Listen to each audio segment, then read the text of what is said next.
Hello everyone and welcome to another video. So after years of being an exclusive on the PlayStation 4, Horizon Zero Dawn has finally come to PC and well, the reception hasn't exactly been overwhelmingly positive due to a few performance concerns. What I thought I'd do in today's one then would be to put together a PC based on the game's minimum system requirements, as we usually do with newer games, and then see just how well it runs. So according to Steam, this game requires an FX 6300 as the minimum, as well as an R9 290 on the AMD side of things, and that's the route I decided to go down today, simply because I had these parts already available. So I threw all of them together along with 8 gigs of RAM in this old school beastie case, and I thought we'd see what they can do when it comes to running Horizon Zero Dawn. Will we get performance issues as well, or will the game run smoothly on lower settings?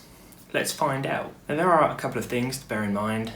The first is that the game only came out a few days ago, so performance is likely to change. There will likely be a patch that addresses a few of the common problems that I've read about regarding performance of the title itself, and my testing went as far as the first few hours of the game itself, so performance may differ after this point, although the same can really be said for a lot of the games we test here on this channel. It depends on where you are on the map and what you are doing, of course. Some areas will generally be more demanding than others.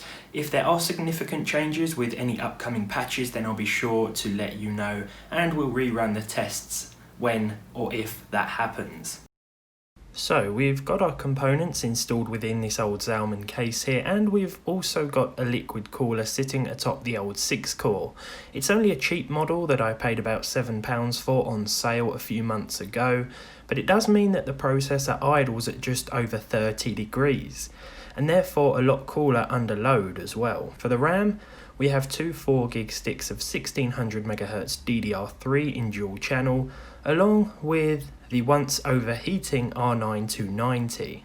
This is a favourite of mine, though the reference cooler does it no favours. I ran the fan at 60% speed, which was very loud, but it did ensure that our card didn't get too hot and therefore throttle. So the first thing the game will do is optimise itself for your hardware. I guess this is where it establishes the default settings. This took 24 minutes. I feel like that's worth mentioning, as I just want to confirm what I've seen a few others saying, though this will only happen when you launch the game for the first time. I made myself a cup of tea and drank it to pass the time. I then ran the in-game benchmark with the pre-selected performance preset, and as you can see, this sets just about everything apart from the clouds to the low settings, including textures.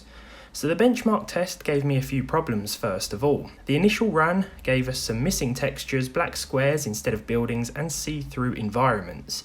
It's no wonder the initial average came back as 81 frames per second.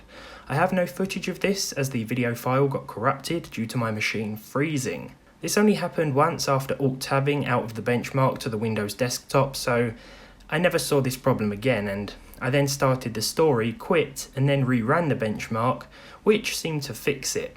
This time round we got a much better idea of performance, with everything loading in as it should, and the game hitting 52 FPS on average, with a minimum recorded 15. So what about actual gameplay?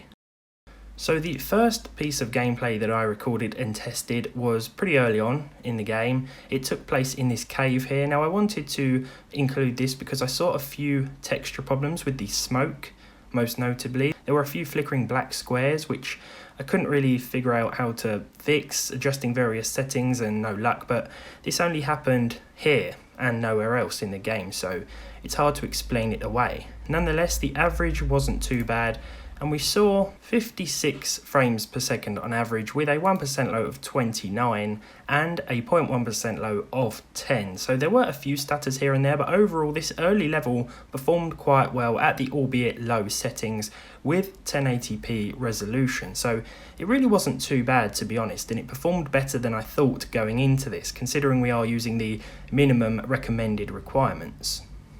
I shouldn't say minimum and recommended, that just confuses things, the minimum requirements. I then continued our testing adventure outside. Again, this was a pretty early level, and the frame rate performed a little bit worse here, especially with all the trees, the lighting effects, things like that, the environmental textures, I'm sure, all the plant life as well, things like that just impacted the performance a little bit more here, but overall it really wasn't much worse. We did see a couple frames less, but it looks okay at low settings, and if you want to play this game and you have an FX 6300, R9 290 in your system, maybe the same combination of both, then I would certainly recommend using low settings and perhaps selecting a few things to run on medium. Play about with the different settings just to see which settings work out and which ones don't. 8 gigs of RAM seems to be enough at these settings as well, as we're only using around 6.1, 6.2 gigs. So here we are, a little bit later on yet again. We're a couple of hours into the game almost now. As you can see, the frame rate is still hovering around 50. 47 was the average. We've got snow on screen now, a slightly different environment.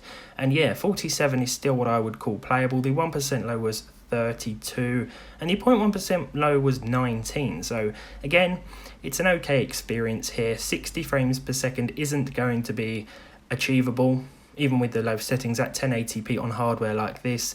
At 900p or 720p it might be, but I think at 1080p with the low settings this gives you a nice balance between visual quality and performance. Up close, some of the textures do look quite bad at low, which is to be expected.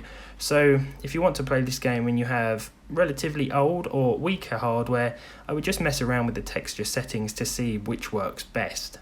Now, I wouldn't call the R9 290 weak by any means. It's still a pretty solid card. It's a few years old now and it can still do okay here, but it is better suited to a 30 FPS experience, I think. A solid 60 with the minimum specs in Horizon Zero Dawn isn't going to be doable with this setup, but it is still going to run quite well and a lot better than what I had expected from what I'd read so far in a few reviews. So there we go. The Horizon Zero Dawn PC runs the game reasonably okay. It does make me wonder though how well the Nvidia and Intel components would do. The minimum on the Intel side is the 2500K, a classic overclockable chip, and the recommended minimum GPU is a GTX 780 3GB, so we've got a gigabyte less of VRAM to play with. Although that was once a pretty good card as well. It all depends on which one has aged better. The recommended specs for this game don't look too bad either. You've got an i7 4770K or a Ryzen 5 1500X along with a 1066GB and Radeon RX 580 8GB. So yeah, it doesn't sound too demanding on paper, but like I said at the start, I have noted a few performance problems. That's all I can really say. So thank you for watching. If you enjoyed this video, leave a like on it. Leave a dislike if you didn't. Subscribe to the channel if you haven't done so already. Let me know how the game runs for you in the comments below, and hopefully I'll see all of you in the next one.